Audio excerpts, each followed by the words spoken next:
Hey guys, thanks so much for tuning in today. So excited, we are starting a brand new book, Tarzan of the Apes. I have read this one before. I love this book. The whole series of Tarzan books is really cool. Edgar Rice Burroughs is a good author, especially for like the older style authors. I feel like he does a good job of actually capturing action and not having just really long, boring stuff in the book. So we are getting into that. I really hope you guys enjoy it.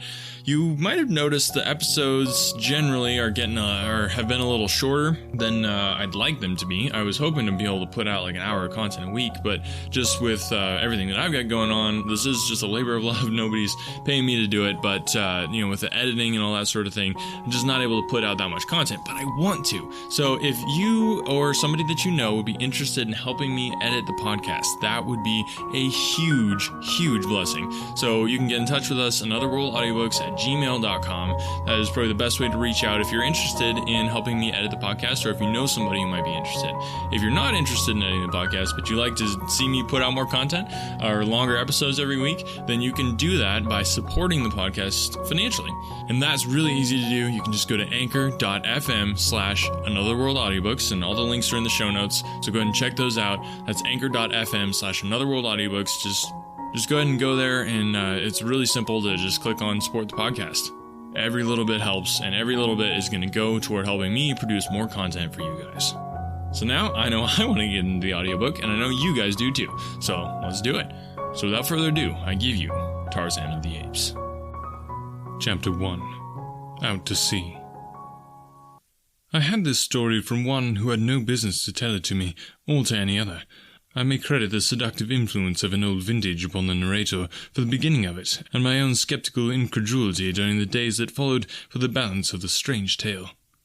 When my convivial host discovered that he had told me so much, and that I was prone to doubtfulness, his foolish pride assumed the task the old vintage had commenced, and so he unearthed written evidence in the form of a musty manuscript and dry official records of the British Colonial Office to support many of the salient features of his remarkable narrative. I do not say the story is true, for I did not witness the happenings which it portrays, but the fact that in the telling of it to you I have taken fictitious names for the principal characters quite sufficiently evidences the sincerity of my own belief that it may be true. The yellow, mildewed pages of the diary of a man long dead, and the records of the Colonial Office dovetail perfectly with the narrative of my convivial host, and so I give you the story as I painstakingly pieced it out from these several various agencies. If you do not find it credible, you will at least be as one with me in acknowledging that it is unique, remarkable, and interesting.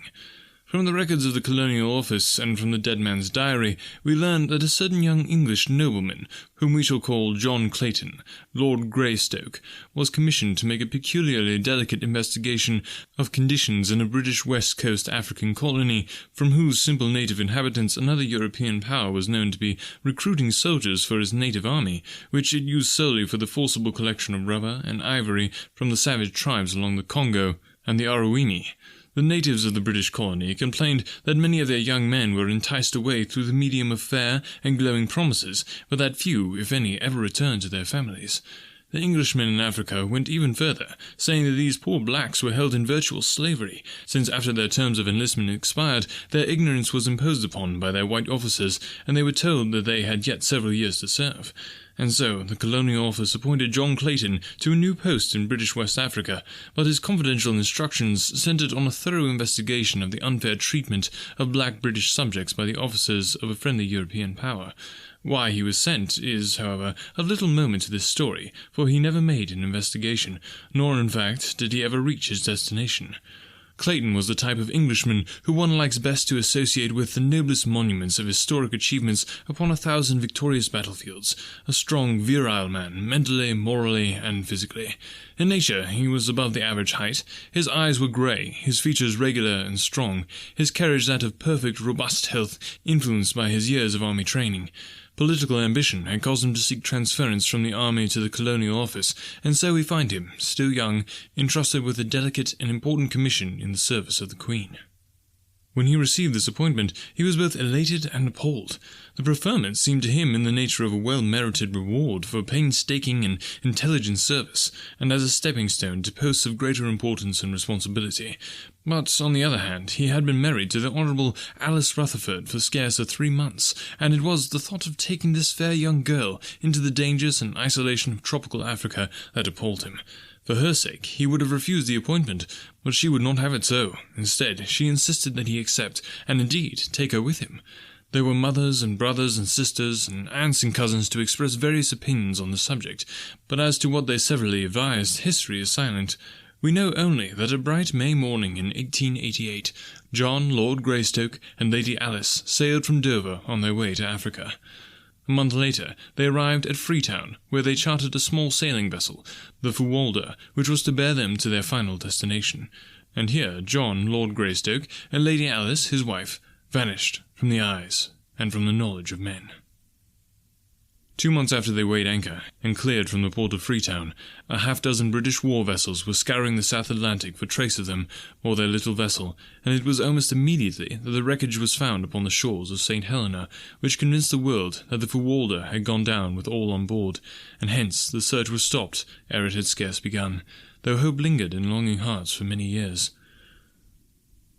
The Fuwalda, a barkentine of about 100 tons, was a vessel of the type often seen in coastwise trade in the far southern Atlantic, their crews composed of the offscourings of the sea, unhanged murderers and cutthroats of every race and every nation. The Fuwalda was no exception to the rule. Her officers were swarthy bullies, hating and hated by their crew. The captain, while a competent seaman, was a brute in his treatment of his men. He knew, or at least he used, but 2 arguments in his dealings with them, a belaying pin and a revolver. Nor is it likely that the motley aggregation he signed would have understood aught else. So it was that from the second day out from Freetown, John Clayton and his young wife witnessed scenes upon the deck of the Fuwalda such as they had believed were never enacted outside the covers of printed stories of the sea. It was on the morning of the second day that the first link was forged in what was destined to form a chain of circumstances ending in a life for one then unborn such as has never been paralleled in the history of man. 2 sailors were washing down the decks of the Fuwalda. The first mate was on duty, and the captain had stopped to speak with John Clayton and Lady Alice. The men were working backwards toward the little party who were facing away from the sailors. Closer and closer they came, until one of them was directly behind the captain. In another moment he would have passed by, and this strange narrative would never have been recorded. But just that instant the officer turned to leave Lord and Lady Greystoke, and, as he did so, tripped against the sailor and sprawled headlong upon the deck, overturning the water pail so that he was drenched in his dirty contents. For an instant the scene was ludicrous, but only for an instant. With a volley of awful oaths, his face suffused with the scarlet of mortification and rage, the captain regained his feet, and with a terrific blow felled the sailor on the deck. The man was small and rather old, so that the brutality of the act was thus accentuated. The other seaman, however, was neither old nor small, a huge bear of a man, with fierce black mustachios and a great bull neck set between massive shoulders. As he saw his mate go down, he crouched, and with a low snarl, sprang upon the captain, crushing him to his knees with a single mighty blow. From scarlet the officer's face went white, for this was mutiny, and mutiny he had met and subdued before in his brutal career. Without waiting to rise, he whipped a revolver from his pocket, firing point-blank at the great mountain of a muscle, towering before him. But quick as he was, John Clayton was almost as quick, so that the bullet which was intended for the sailor's heart lodged in the sailor's leg instead, for Lord Greystoke had struck down the captain's arm as he had seen the weapon flash in the sun. Words passed between Clayton and the captain, the former making it plain that he was disgusted with the brutality displayed toward the crew, nor would he countenance anything further of the kind, while he and Lady Greystoke remained passengers. The captain was on the point of making an angry reply, but, thinking better of it, turned on his heel, and black and scowling, strode aft. He did not care to antagonize an English official, for the Queen's mighty arm wielded a punitive instrument which he could appreciate, and which he feared, England's far-reaching navy. The 2 sailors picked themselves up, the elder man assisting his wounded comrade to rise. The big fellow, who was known among his mates as Black Michael, tried his leg gingerly, and, finding that it bore his weight, turned to Clayton with a word of gruff thanks. Though the fellow's tone was surly, his words were evidently well meant. Ere he had scarce finished his little speech, he had turned, and was limping off toward the forecastle with the very apparent intention of forestalling any further conversation. They did not see him again for several days, nor did the captain accord them more than the surliest of grunts when he was forced to speak to them. They took their meals in his cabin, as they had before the unfortunate occurrence, but the captain was careful to see that his duties never permitted him to eat at the same time. The other officers were coarse, illiterate fellows, but little above the villainous crew they bullied, and were only too glad to avoid social intercourse with a polished English noble and his lady, so that the Claytons were left very much to themselves. This in itself accorded perfectly to their desires, but it also rather isolated them from the life of the little ship, so that they were unable to keep in touch with the daily happenings which were to culminate so soon in bloody tragedy. There was, in the whole atmosphere of the craft, that undefinable something which presages disaster. Outwardly, to the knowledge of the Claytons, all went on as before upon the little vessel, but that there was an undertow leading them towards some unknown danger both felt, though they did not speak of it to each other. On the second day, after the wounding of Black Michael, Clayton came on deck just in time to see the limp body of one of the crew being carried below by 4 of his fellows, while the first mate, a heavy belaying pin in his hand, stood glowering at the little party of sullen sailors. Clayton asked no questions. He did not need to, and the following day, as the great lines of a British battleship grew out of the distant horizon, he half determined to demand that he and Lady Alice be put aboard her, for his fears were steadily increasing that nothing but harm could result from remaining on the lowering, sullen Fuwalda. Toward noon, they were within speaking distance of the British vessel, but when Clayton had nearly decided to ask the captain to put them on board her, the obvious ridiculousness of such a request became suddenly apparent. What reason could he give the officer commanding Her Majesty's ship for desiring to go back in the direction from which he had just come? What if he told them that 2 insubordinate seamen had been roughly handled by their officers? They would but laugh in their sleeves and attribute his reason for wishing to leave the ship to but one thing: cowardice. John Clayton, Lord Greystoke, did not ask to be transferred to the British man-of-war. Late in the afternoon, he saw her upper works fade below the far horizon, but not before he learned that which confirmed his greatest fears, and caused him to curse the false pride which had restrained him from seeking safety for his young wife a few short hours before, when safety was within reach, a safety which was now gone forever. It was mid-afternoon that brought the little old sailor, who had been felled by the captain a few days before, to where Clayton and his wife stood by the ship's side, watching the ever-diminishing outlines of the great battleship. The old fellow was polishing brasses, and as he came edging along until close to Clayton, he said in an undertone, "How's to pay, sir, for this aircraft, and mark my word for it, sir, how's to pay?" "What do you mean, my good fellow?" asked Clayton. "Why, hasn't ye seen what's going on? Hasn't ye heard that devil spawn of a captain and its mates knocking the bloomin' lights out off the crew? 2 bosses dead yesterday and 3 today. Black Michael's as good as new again, and he's not a bullet to stand for it, not he? And mark my word for it, sir." "You mean, my man, that the crew contemplates mutiny?" asked Clayton. "Mutiny!" exclaimed the old fellow. "Mutiny! That means murder, sir, and mark my word for it, sir." "When?" "It's coming, sir, it's coming. Well, I'm not saying when, and I've said too damn much now, but you was a good sort the other day, and I thought it no more'n right to warn ye, but keep a still tongue in your head, and when you hear it's a shooting, get below and stay there. That's all, only keep a still tongue in your head, and don't put a pill between your ribs, and mark my word for it, sir." And the old fellow went on with his polishing, which carried him away from where the Claytons were standing. "Deuced cheerful outlook, Alice," said Clayton. "You should warn the captain at once, John.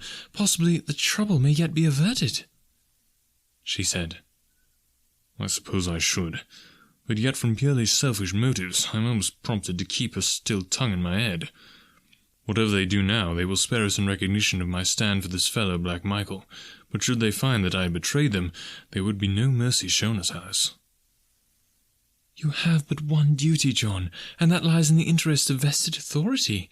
If you do not warn the captain, you are as much a party to whatever follows as though you had helped to plot and carry it out with your own head and hands. You do not understand, dear, replied Clayton. It is for you I am thinking. There lies my first duty. The captain has brought this condition upon himself, so why then should I risk subjecting my wife to unthinkable horrors with a probably futile attempt to save him from his own brutal folly? We have no conception, dear, of what would follow were this pack of cutthroats to gain control of the Fualda. Duty is duty, John, and no amount of sophistries may change it. I would be a poor wife for an English lord were I to be responsible for his shirking a plain duty. I realize the danger which must follow, but I can face it with you. Have it as you will, then, Alice, he answered, smiling. Maybe we are borrowing trouble. While I do not like the looks of things on board this ship, we may not be so bad after all, for it is possible that the ancient mariner was but voicing the desires of his wicked old heart, rather than speaking of real facts. Mutiny on the high sea has been common 100 years ago, but in this good year of 1888 it is the least likely of happenings. But there goes the captain to his cabin now. If I'm going to warn him, I might as well get the beastly job over, for I have little stomach to talk with the brute at all. So saying, he strolled carelessly in the direction of the companionway through which the captain had passed, and a moment later was knocking at his door. "Come in," growled the deep tones of that surly officer. And when Clayton had entered and closed the door behind him, "Well?" "I have come to report the gist of a conversation I heard today, because I feel that, while there may be nothing to it, it is as well that you be forearmed. In short, the men contemplate mutiny and murder." "It's a lie," roared the captain. "And if you have been interfering again with the discipline of this ship, or meddling in affairs that don't concern you, you can take the consequences and be damned. I don't care whether you are an English lord or not. I'm captain of this here ship, and from now on you keep your meddling nose out of my business." The captain had worked himself up to such a frenzy of rage that he was fairly purple of face, and he shrieked the last words at the top of his voice, emphasizing his remarks by a loud thumping of the table with one huge fist and shaking the other in Clayton's face. Greystoke never turned a hair, but stood eyeing the excited man with level gaze. "Captain Billings," he drawled finally, "if you will pardon my candour, I might remark that you are something of an ass." Whereupon he turned and left the captain with the same indifferent ease that was habitual with him, and which was more surely calculated to raise the ire of a man of Billings' class than a torrent of invective. So, whereas the captain might easily have been brought to regret his hasty speech had Clayton attempted to conciliate him, his temper was now irrevocably set in the mould in which Clayton had left it, and the last chance of their working together for their common good was gone. "Well, Alice," said Clayton as he rejoined his wife, "I might have saved my breath. The fellow proved most ungrateful. Fairly jumped at me like a mad dog. He and his blasted old ship may hang for aught I care, and until we are safely off the thing, I shall spend my energies in looking after our own welfare, and I rather fancy the first step to that end should be to go to our cabin and look over my revolvers. I'm sorry now that we packed the larger guns and the ammunition with the stuff below." They found their quarters in a bad state of disorder. Clothing from their open boxes and bags strewed the little apartment, and even their beds had been torn to pieces. "Evidently someone was more anxious about our belongings than we," said Clayton. "Let's have a look around, Alice, and see what's missing." A thorough search revealed the fact that nothing had been taken but Clayton's 2 revolvers and the small supply of ammunition he had saved out for them. "Those are the very things I most wish they had left us," said Clayton, "and the fact that they wished for them, and them alone, is most sinister." "What are we to do, John?" asked his wife. "Perhaps you are right in that our best chance lies in maintaining a neutral position. If the officers are able to prevent mutiny, we shall have nothing to fear, while if the mutineers are victorious, our one slim hope lies in not having attempted to thwart or antagonize them." "Right you are, Alice. We'll keep in the middle of the road." As they started to straighten up their cabin, Clayton and his wife simultaneously noticed the corner of a piece of paper protruding from beneath the door of their quarters, As Clayton stooped to reach for it, he was amazed to see it move further into the room, and then he realized that it was being pushed inward by someone from without. Quickly and silently, he stepped toward the door, but as he reached for the knob to throw it open, his wife's hand fell upon his wrist. "No, John," she whispered. "They do not wish to be seen, and so we cannot afford to see them. Do not forget that we are keeping to the middle of the road." Clayton smiled and dropped his hand to his side. Thus they stood, watching the little bit of white paper, until it finally remained at rest upon the floor, just inside the door. Then Clayton stooped and picked it up. It was a bit of grimy, white paper, roughly folded into a ragged square. Opening it, they found a crude message printed almost illegibly, and with many evidences of an unaccustomed task. Translated, it was a warning to the Claytons to refrain from reporting the loss of the revolvers, or from repeating what the old sailor had told them, to refrain on pain of death. "I rather imagine we'll be good," said Clayton with a rueful smile.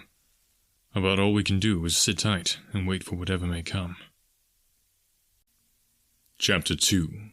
The Savage Home. Nor did they have long to wait, for the next morning as Clayton was emerging on deck for his accustomed walk before breakfast, a shot rang out, and then another, and another. The sight which met his eyes confirmed his worst fears. Facing the little knot of officers was the entire motley crew of the Fuwalda, and at their head stood Black Michael. At the first volley from the officers, the men ran for shelter, and from points of vantage behind masts, wheelhouse, and cabin, they returned the fire of the 5 men who represented the hated authority of the ship. 2 of their number had gone down before the captain's revolver. They lay where they had fallen, between the combatants, but then the first man lunged forward upon his face, and at a cry of command from Black Michael, the mutineers charged the remaining 4. The crew had been able to muster but 6 firearms, so most of them were armed with boat hooks, axes, hatchets, and crowbars. The captain had emptied his revolver, and was reloading as the charge was made. The second mate's gun had jammed, and so there was but 2 weapons, opposed to the mutineers as they bore down upon the officers, who now started to give back before the infuriated rush of their men. Both sides were cursing and swearing in a frightful manner, which, together with the reports of the firearms and the screams and groans of the wounded, turned the deck of the Fuwalda to the likeness of a madhouse. Before the officers had taken a dozen backward steps, the men were upon them. An axe in the hand of a burly negro cleft the captain from forehead to chin, and an instant later the others were down, dead or wounded from dozens of blows and bullet wounds. Short and grisly had been the work of the mutineers of the Fuwalda, and through it all John Clayton had stood leaning carelessly beside the companionway, puffing meditatively upon his pipe, as though he had been but watching an indifferent cricket match. As the last officer went down, he thought it was time that he returned to his wife, lest some members of the crew find her alone below. Though outwardly calm and indifferent, Clayton was inwardly apprehensive, and wrought up, for he feared for his wife's safety at the hands of these ignorant half-brutes into whose hands fate had so remorselessly thrown them. As he turned to descend the ladder, he was surprised to see his wife standing on the steps almost at his side. "Have you been here long, Alice?" "Since the beginning," she replied. "How awful, John! Oh, how awful! What can we hope for at the hands of such as those?" "Breakfast, I hope," he answered, smiling bravely in an attempt to allay her fears. "At least," he added, "I'm going to ask them. Come with me, Alice. We must not let them think we expect any but courteous treatment." The men had by this time surrounded the dead and wounded officers, and without either partiality or compassion proceeded to throw both living and dead over the sides of the vessel. With equal heartlessness they disposed of their own dead and dying. Presently one of the crew spied the approaching Claytons, and with a cry of "It's too more for the fishes," rushed toward them with uplifted axe. But Black Michael was even quicker, so that the fellow went down with a bullet in his back before he had taken half a dozen steps. With a loud roar, Black Michael attracted the attention of the others, and pointing to Lord and Lady Greystoke, cried, "These here are my friends, and they are to be left alone. Do you understand? I am captain of this ship now, and what I say goes," he added, turning to Clayton. "Just keep to yourselves, and nobody'll harm ye." And he looked threateningly on his fellows. The Claytons heeded Black Michael's instructions so well that they saw but little of the crew, and knew nothing of the plans the men were making. Occasionally they heard faint echoes of brawls and quarrelling among the mutineers, and on 2 occasions the vicious bark of firearms rang out in the still air. but Black Michael was a fit leader for this band of cutthroats, and withal held them in fair subjection to his rule. On the 5th day following the murder of the ship's officers, land was sighted by the lookout. Whether island or mainland, Black Michael did not know, but he announced to Clayton that if investigation showed that the place was habitable, he and Lady Greystoke were to be put ashore with their belongings. "You'll be all right here for a few months," he explained. "And by that time, we'll have been able to make an inhabited coast somewhere and scatter a bit. Then I'll see that your government's notified where you be, and they'll soon send a man-o'-war to fetch ye off. It would be a hard matter to land you in civilization without a lot of questions being asked, and none of us here has any very convincing answers up our sleeves." Clayton remonstrated against the inhumanity of landing them upon an unknown shore to be left to the mercies of savage beasts and possibly still more savage men. But his words were of no avail, and only tended to anger Black Michael, so he was forced to desist and make the best he could of a bad situation. About 3 o'clock in the afternoon, they came about off a beautiful wooded shore, opposite the mouth of what appeared to be a landlocked harbour. Black Michael sent a small boat filled with men to sound the entrance, in an effort to determine if the Fuwalda could be safely worked through the entrance. In about an hour they returned, and reported deep water through the passage, as well as far into the little basin. Before dark, the barkentine lay peacefully at anchor upon the bosom of the still, mirror-like surface of the harbour.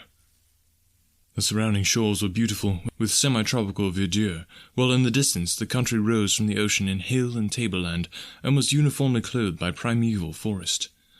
No signs of habitation were visible, but that the land might easily support human life was evidenced by the abundant bird and animal life of which the waters of the Fuwalda's deck caught occasional glimpses, as well as by the shimmer of a little river which emptied into the harbour, ensuring fresh water in plenitude. As darkness settled upon the earth, Clayton and Lady Alice still stood by the ship's rail in silent contemplation of their future abode. From the dark shadows of the mighty forest came the wild calls of savage beasts, the deep roar of a lion, and occasionally the shrill scream of a panther. The woman shrank closer to the man in terror-stricken anticipation of the horrors lying in wait for them in the awful blackness of the nights to come, when they should be alone upon that wild and lonely shore. Later in the evening, Black Michael joined them long enough to instruct them to make their preparations for landing on the morrow. They tried to persuade him to take them to some more hospitable coast near enough to civilization, so that they might hope to fall into friendly hands, but no pleas or threats or promises of reward could move him. "I am the only man aboard who would not rather see ye both safely dead, and while I know that's the sensible way to make sure of our own necks, yet Black Michael's not the man to forget a favour. Ye saved my life once, and in return, I'm going to spare yours, but that's all I can do. The men won't stand for any more, and if we don't get landed pretty quick, they may even change their minds about giving ye that much show. I'll put all your stuff ashore with ye, as well as cooking utensils and some old sails for tents, and enough grub to last ye until ye can find fruit and game. With your guns for protection, ye ought to be able to live here easy enough until help comes. When I get safely hid away, I'll see to it that the British government learns about where ye be. For the life of me, I couldn't tell them exactly where, for I don't know myself, but they'll find you all right." After he had left them, they went silently below, each wrapped in gloomy forebodings. Clayton did not believe that Black Michael had the slightest intention of notifying the British government of their whereabouts, nor was he any too sure but that some treachery was contemplated for the following day, when they should be on shore with the sailors, who would have to accompany them with their belongings. Once out of Black Michael's sight, any of the men might strike them down, and still leave Black Michael's conscience clear. And even should they escape that fate, was it not but to be faced with far graver dangers? Alone he might hope to survive for years, for he was a strong, athletic man. But what of Alice, and that other little life, so soon to be launched amidst the hardships and grave dangers of a primeval world? The man shuddered as he meditated upon the awful gravity, the fearful hopelessness of their situation, but it was a merciful providence which prevented him from foreseeing the hideous reality which awaited them in the grim depths of that gloomy wood. Early next morning, their numerous chests and boxes were hoisted on deck and lowered to waiting small boats for transportation to shore.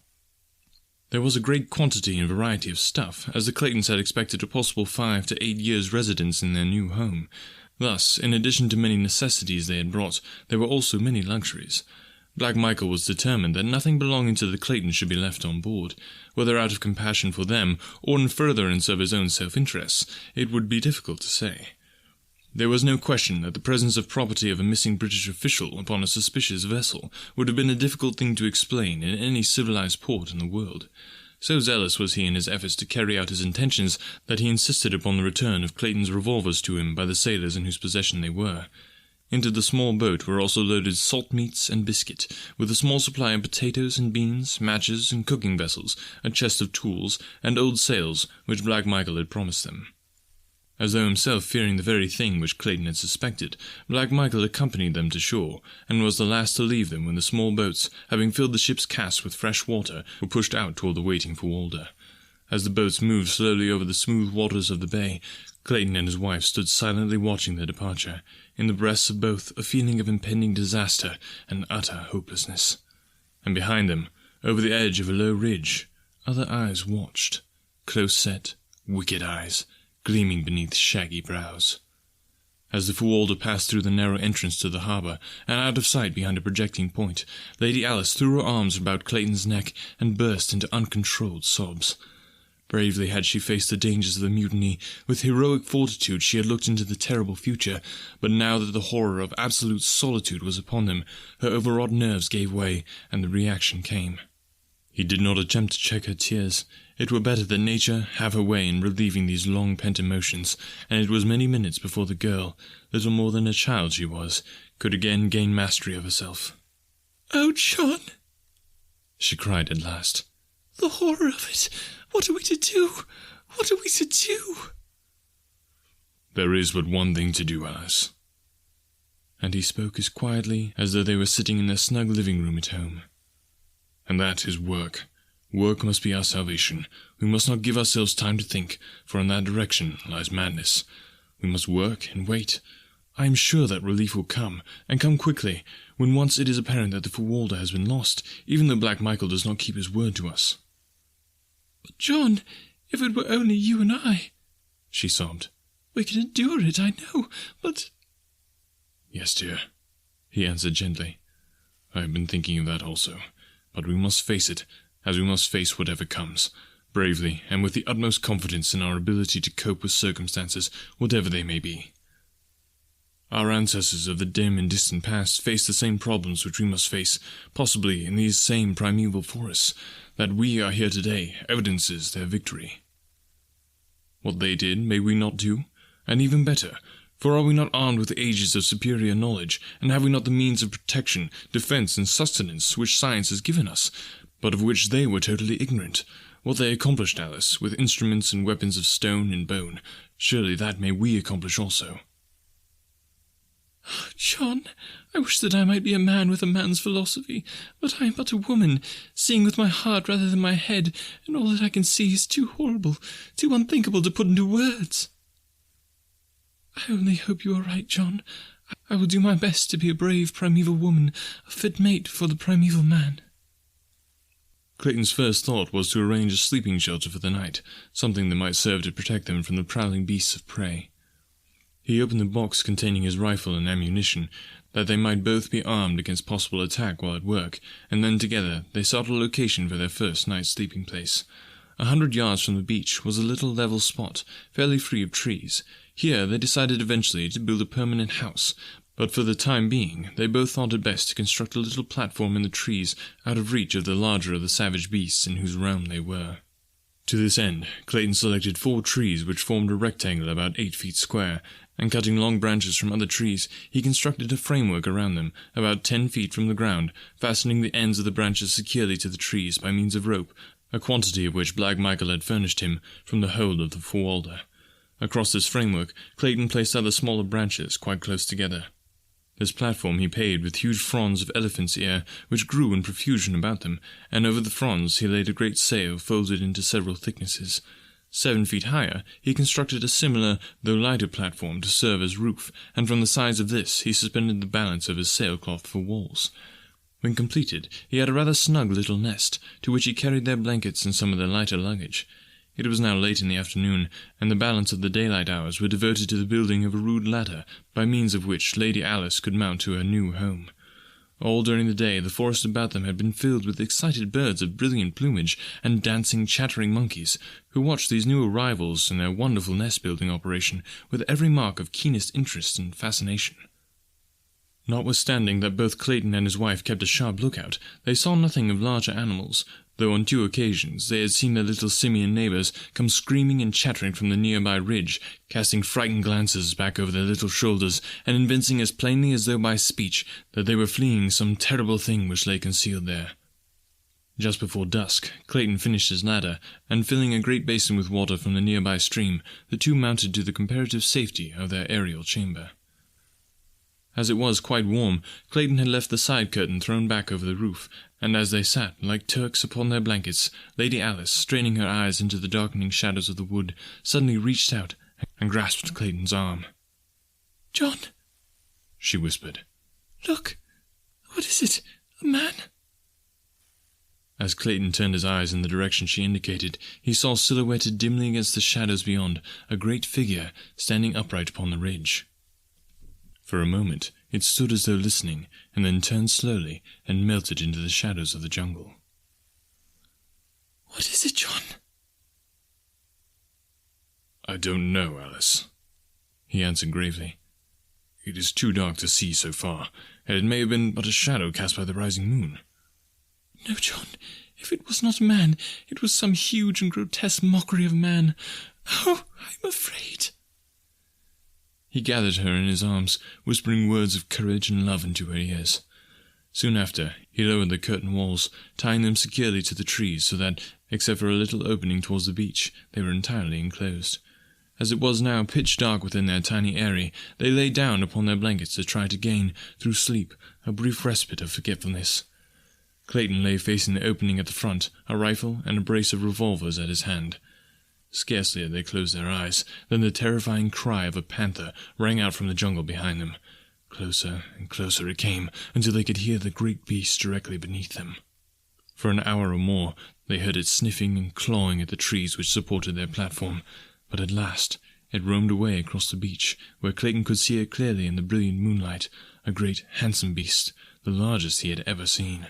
During the long hours of darkness, they caught but fitful snatches of sleep, for the night noises of a great jungle teeming with myriad animal life kept their overwrought nerves on edge, so that 100 times they were startled to wakefulness by piercing screams or the stealthy moving of great bodies beneath them.